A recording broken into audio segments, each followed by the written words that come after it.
ಇವತ್ತು ನಾವೇನು ಮಾಡ್ತಾ ಇದ್ದೀರ ಅಂದರೆ ಒಂದಿನದ್ದು ಮರಿ ಇವತ್ತು ಬರ್ತಿದೆ.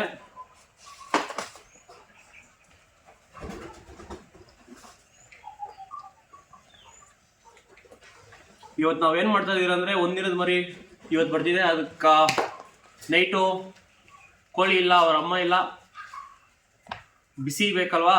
ಡೇ ಹೊತ್ತಾದರೆ ಸೂರ್ಯ ಇಡ್ತಾನೆ, ನೈಟು ಈ ಸೂರ್ಯನ ಹಾಕ್ತಾ ಇದ್ದೀರಿ. ಬನ್ನಿ ಪಿಟ್ ಮಾಡೋಣ. ಫಸ್ಟ್ ಇವಾಗ ಎಲ್ಲ ಡೋರ್ ಬಿಚ್ಕೊಂಡ್ಬಿಡೋಣ.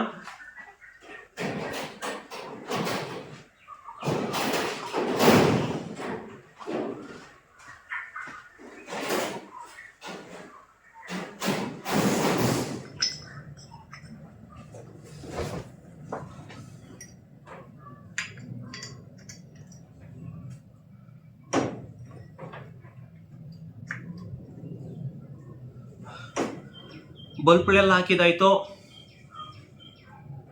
ನೆಕ್ಸ್ಟ್ ಇವೆಲ್ಲ ಹೆಂಗೆ ಆನ್ ಆಗ್ತವೆ ಅಂತ ನೋಡೋಣ. ಬನ್ನಿ, ಬರ್ತಾ ಇದ್ದೀರಾ? ಬನ್ನಿ ಬೇಗ. Finally ಬಲ್ಪೆಲ್ಲ fit ಮಾಡಿದ್ದಾಯ್ತು. ಬಲ್ಪಿಂದ ಏನು ಯೂಸ್ ಅಂದರೆ ಒನ್ ಡೇ ಮರಿ ಬರ್ತಿದೆ ಇವತ್ತು, ನಾಟಿ ಕೋಳಿ ಮರಿ. ಇದರಿಂದ ಏನು ಯೂಸ್ ಅಂದರೆ ಬೆಳೆಯೋತ್ತಾದರೆ ಸೂರ್ಯ ಇಡ್ತಾನೆ, ಬಿಸಿ ಇರುತ್ತೆ, ಮರಿ ಆರಾಮಾಗಿರುತ್ತೆ.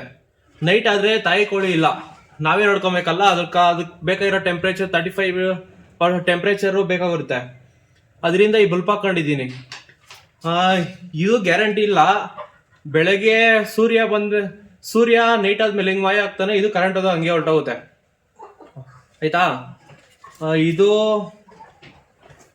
ಕರೆಂಟ್ ಇದ್ರೆ ಮರಿ ಬದುಕ್ತವೆ, ಇಲ್ಲ ಅಂದರೆ ಇಲ್ಲ, ಏನು ಮಾಡೋಕ್ಕಾಗಲ್ಲ.